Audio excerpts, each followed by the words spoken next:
14 टेबलवर 20 फेरीत होणार मतमोजणी, 64 अधिकारी कर्मचाऱ्यांची नियुक्ती। इचलकरंजी विधानसभा मतदारसंघासाठी बुधवारी दिनांक 20 रोजी चुरशीने मतदान झाले। या निवडणुकीची शनिवारी दिनांक 23 रोजी मतमोजणी येथील राजीव गांधी भवन येथे होणार आहे।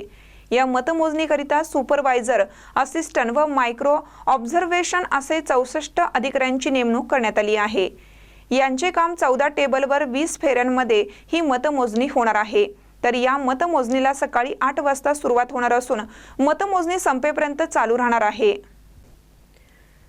बुधवारी इचलकरंजी विधानसभा मतदारसंघातील अमर राजाराम शिंदे बसप्पा, हत्ती मदन सीताराम कारंडे, राष्ट्रवादी काँग्रेस पार्टी, शरदचंद्र पवार गट, तुतारी रवी गजानन गोंदकर, मनसे, रेल्वे इंजिन राहुल प्रकाश आवाडे भाजपा, कमळ प्राध्यापक डॉक्टर प्रशांत गंगावणे देश जनहित पार्टी, शाळेचे दप्तर बेलेकर सचिन किरण राष्ट्रवादी समाज पक्ष, हिरा शमशुद्दीन हिदायतुल्ला मोमीन वंचित बहुजन आघाडी, गॅस सिलेंडर अभिषेक आतगोंडा पाटील अपक्ष, बॅट मदन एताळा कारंडे अपक्ष, अंगठी विठ्ठल पुंडलिक चोपडे अपक्ष, शिट्टी रावसो गणपती निर्मळे अपक्ष, लिफाफा शवगुंडा सातगोंडा पाटील अपक्ष, प्रेशर कुकर सॅम उर्फ सचिन शिवाजी आठवले अपक्ष यांचे भवितव्य मतपेटीमध्ये बंद झालं आहे।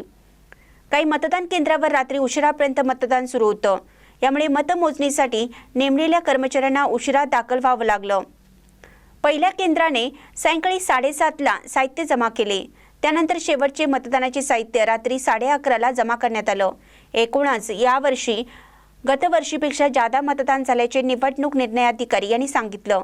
तसेच ईव्हीएम व व्हीव्हीपॅट मशीन या ट्रॅक रूममध्ये ठेवण्यात आले आहेत। या ठिकाणी पोलीस बंदोबस्त ठेवण्यात आला आहे। तसेच या मतमोजणी ठिकाणी उमेदवार यांच्या प्रतिनिधींना बसण्याची सोय करण्यात आली आहे। शिवाय मतमोजणी ठिकाणी कोणताही अनुचित प्रकार घडू नये यासाठी पोलीस बंदोबस्तासह राखीव पोलीस फौजफाटा तैनात करण्यात आला आहे। तसेच नागरिकांना मतमोजणीची माहिती कळण्यासाठी ठिकठिकाणी ध्वनी क्षेपणाची व्यवस्था करण्यात येणार आहे। महानकरी न्यूजसाठी विकास लवाटे, इचलकरंजी। ताज्या बातम्यांसाठी महानकरीला सबस्क्राइब करा आणि बेल आयकॉनला क्लिक करा।